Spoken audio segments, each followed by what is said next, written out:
Good morning sa inyong lahat. Ako po si Apsi Christina Bad, ang Platinum Leader and founder po ng Team 1 Opportunity for Networkers and Entrepreneur.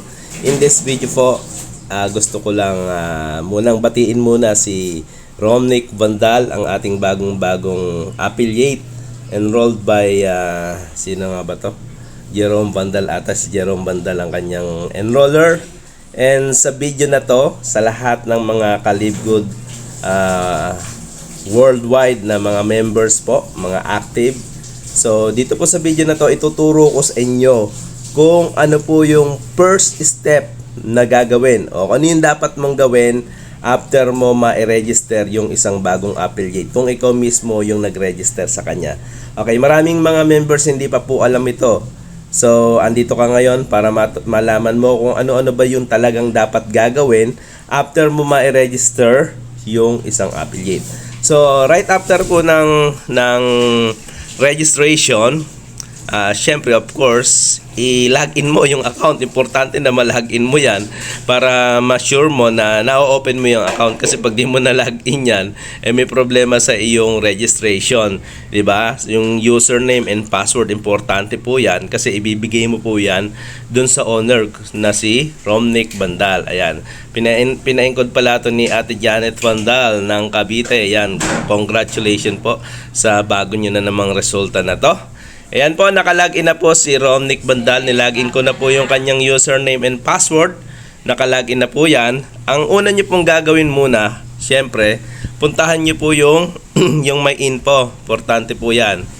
May info muna. Ayan.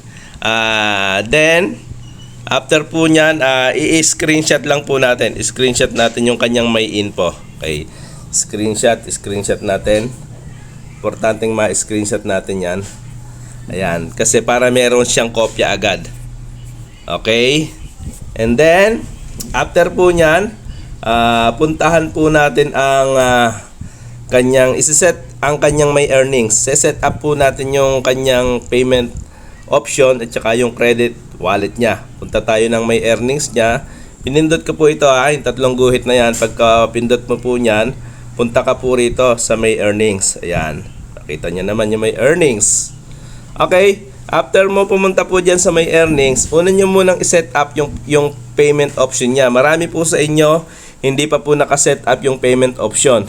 Paano mo malalaman na kung nakaset up ba yung payment option niya o hindi?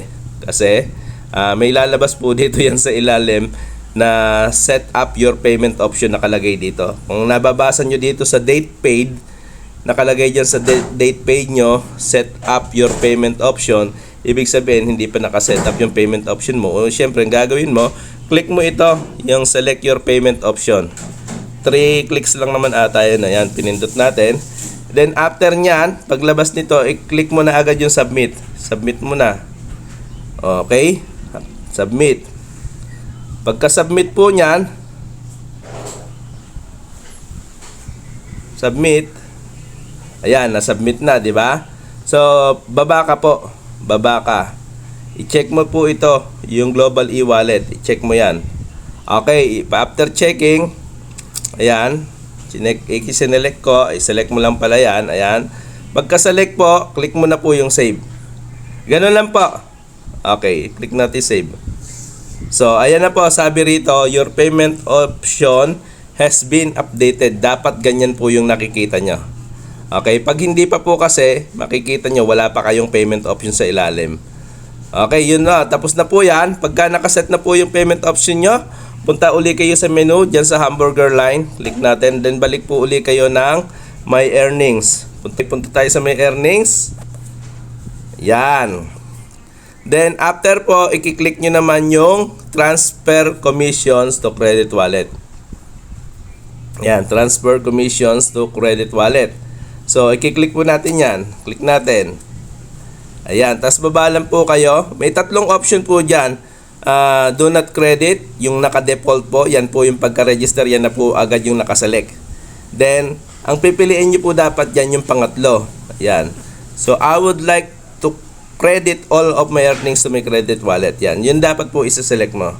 Okay, yan po yung dapat na ginagawa natin pagka-register ng bagong member. Then, isa-save na po natin. Ayan po. Naka-save na po siya. That's it po. Tapos na po. Ganun lang. Ganun lang naman. Napakasimple. Ngayon, siguro ganun na lang muna. Then, importante po malaman niyo po yung link nyo ha. Marami pala sa inyo hindi pa alam saan makikita yung link. Balik kayo dito sa nyo, sa hamburger line sa menu natin. Okay? So, tapos punta lang kayo ng home. Ayan, punta kayo sa home. Okay, baba po kayo. Makikita nyo po yung link nyo dyan. Ito po yung 3 referral link nyo. Plus meron pa kayong dalawang referral link sa product. Makikita nyo po dun sa option nyo sa product menu yon. Okay, ito po yung pinakadulo. Yan po yung ikokopya nyo.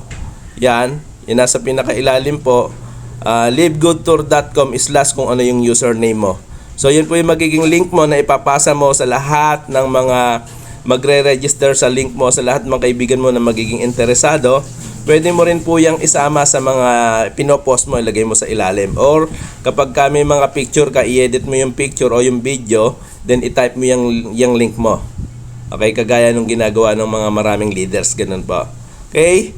And then, paano mong malalaman kung may nag-register na sa link mo, punta ka uli sa home. Andito na tayo sa home pa rin, di ba? Andito. Makikita nyo po dito sa contact manager. Pag may nag-register na po sa link mo, mapupunta dyan yung pangalan niya. Makikita nyo dyan, magkakaroon ng pangalan dyan. Or, punta ka po sa menu uli. Dyan sa menu, sa hamburger line. Then, punta ka po sa My Referrals. Ayan, click mo yung My Referrals. Pag click mo po yung My Referrals, makikita mo po yung mga nag-register andyan sa ilalim. Sa ngayon, bagong register to, kaya no contacts found. Diyan po sila masusulat. Yung name nila at saka yung email address. Makikita mo na yung may info profile nila dyan. Okay? So, I hope may natutunan kayo. Kung may natutunan po kayo, pwede nyo po yan i-share sa lahat ng mga leaders nyo na nagre-register sa ilalim nyo. Para po sila na mismo yung gagawa nito, magse-set up. And take note po, i-update nyo po yung inyong address. Yung inyong address sa may info, i-update nyo po. Baka kasi may mali doon na information, kayo na po ang mag-edit. Okay? So, yun lang po muna. Thank you very much. Apsi Christian Abad po. Achieving our dreams together. Bye-bye.